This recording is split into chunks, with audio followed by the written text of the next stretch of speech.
Hello, I'm Gary Raymond. I was a former police officer, retired. I was in police rescue, and part of our duty was what we call suicide crisis negotiation. And at the moment, I'm retired doing chaplain to the police post-trauma support groups, chaplain New South Wales Ambulance, and welfare officer for the Retired and Former Police Association New South Wales, and also a member of the Rotary Club of Blacktown City. Just want to present to you now very short and sharp information on preventing suicide. I'm going to use the acronym DASH. The D is for detect someone who's suicidal, ask them about their suicidal thoughts, stay with them, don't leave them alone, and get help to them or them to help. That's DASH. As we said, it's often necessary to look for people who are depressed or in an anxiety state, or they've had something happen in their lives which has been depressive or worrying. The A stands for ask them directly about their thoughts, and particularly those thoughts on ending their own life. The S is for stay. Stay with them. Don't leave them alone. It's dangerous. And of course, the H stands for help. Get them help or help to them. More about that in a moment. An event causing depression or anxiety may be the first red alert of a future suicide risk. Things like relationship breakdowns, business failures, addictions, feeling rejected, or any unwanted challenges or changes in their life. Also, of course, people with mental health conditions are a red alert and vulnerable to suicide.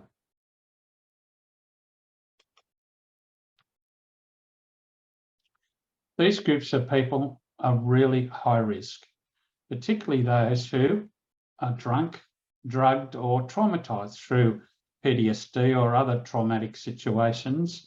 These are a red alert. We have to introduce this phenomena, and of course it is that homicidal people or suicidal people can become homicidal, and homicidal people can become suicidal. People can often think about not only killing themselves, but killing others.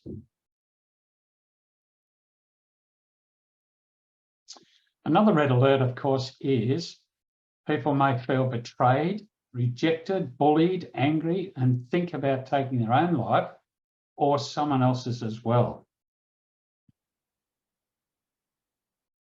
Whatever we do, people who talk about killing themselves or someone else must be taken seriously, must. Don't dismiss their talk as just talk or attention seeking. They may actually carry out their threats. Use DASH. You know, some people feel lonely, not wanted, misunderstood, or they are a burden to their family in the world. Again, look out for these people and use DASH. Some have terminal illness or debilitating life changes. Use DASH.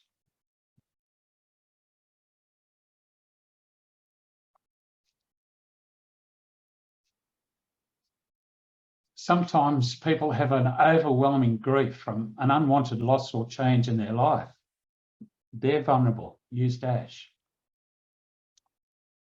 Most are too afraid to tell people that they're suicidal or homicidal.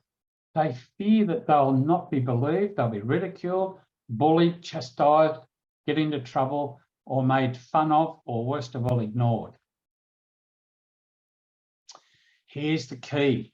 Here's the key. The best way to find out if the person is suicidal or homicidal is to ask them directly.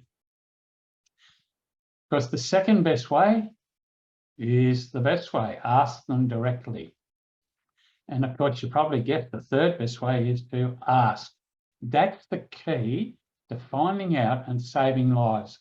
Ask them, what are they thinking? What question you ask an anxious person or depressed person, are you suicidal or homicidal? Or you could say, Are you thinking of taking or ending your own life or somebody else's? Or are you planning on ending your life or somebody else's? If they say yes, and they're really upset, call an ambulance to assess them on 000.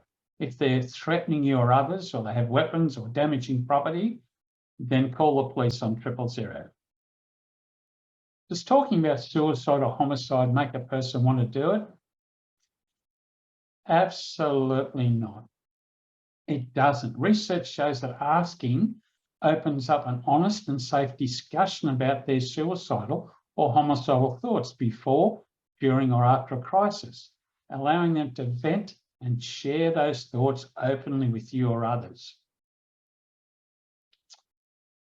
Now, if someone says they are suicidal, we have to find out about the plan. And asking about their plan, it alerts you if firstly they have a plan, what their plan is, and its progress towards completing their suicide. We use the how, when, where, and why. How are you going to do this? When are you going to do this? When are you planning on taking your own life? Where are you planning on taking your own life? And why are you planning on taking your own life? That's the how, when, where, and why. Very easy to remember and use to find out how urgent it is. Another red alert is what people commonly call reverse psychology. Well, you know what? It doesn't exist. It's very dangerous because if you use it, vulnerable people may suicide. In other words, if you say to people, oh, just go ahead and do it, I don't care, they may do it. Don't use it. Never dare challenge, suggest, assist, or encourage a person to suicide. Vulnerable people just might go ahead and do it. And the other one is, don't accuse a suicidal person of attention seeking or playing around. Suicidal people don't want attention, they need attention.